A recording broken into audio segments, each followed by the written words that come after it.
I'm Samantha Bryant, and I write the Menopausal Superhero series. And I'm sitting here in my office on my brand new sofa to do a reading for you today. And I'm going to read from The Goodwill Tour. The Goodwill Tour is the newest release in the Menopausal Superhero series. It's a standalone story, but it fits into the overall arc of the series between Book 2, Change of Life, and Book 3, Face the Change.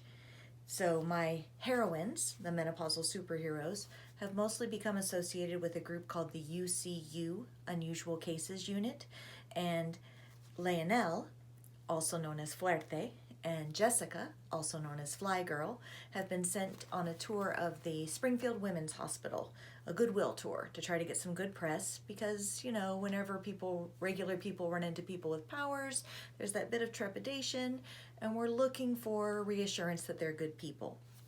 So the scene I'm going to read to you is my favorite one in this piece. It's in a chapter called Jessica and Leonel, What Makes a Mother.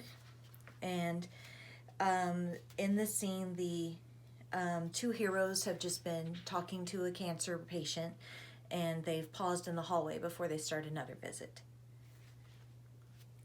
Between rooms, Leonel leaned against the wall. Jessica patted his arm. It's hard, isn't it, watching all these women in pain, fighting so hard? It makes me miss being a woman. Jessica leaned back to look into her friend's face and saw he was serious. Confused, she blurted, "What difference does that make?" "I'm a toucher. I want to hug these women, take their hands, squeeze their shoulders. But it's so different now that I'm like this."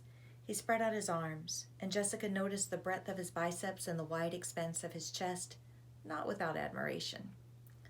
"I don't know how to offer comfort as a man," he said. "But you are a comfort. When I need to talk, there's no one I would rather talk to. You listen like no one else." "David doesn't think so. He says it's different now, though he still loves me. I feel like I haven't changed. Under my skin, I'm the same person he married, but it makes a difference in how he sees me, how he talks to me, and what he thinks when I react. It's a very different matter now when I cry." He lowered his voice. "I think it's different for these women, too. They're on guard with me in a way that they aren't with you." He pointed back at the room they had left. "When we talked about our children, you were able to talk to her as a mother. I'm a mother too, but my experience is not counted the same because I wear a man's face. She would not believe I'd ever been someone's mother, that I know what it is to carry a child within my body and nurse her." His sadness touched Jessica. It made her stop and consider things she might have said or done, hurting him unintentionally. "I didn't know you when you were a woman, Leonel. In fact, it was strange to consider that this tall, handsome man had ever been anything else, that inside he still thought of himself as a woman." He had told her that sometimes looking in the mirror was so startling that he jumped at the sight of his own face, even with 3 years to adjust to the transformation. Jessica's own changes had been quite an adjustment, especially before she found the emeralds that helped her control her flight, but she'd never felt like she wasn't herself. In fact, sometimes she felt like she hadn't really been herself before, that her powers allowed a truer self to shine through. Leonel ran a hand over his hair, then automatically smoothed it into place. "There are things I like about being a man. Things like my new voice, and the ease of finding clothes, and how cheap my haircuts are."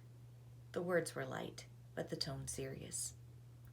"Also knowing my opinion will be listened to in a meeting, and feeling safe walking alone at night. But there are times when I feel like it's in my way.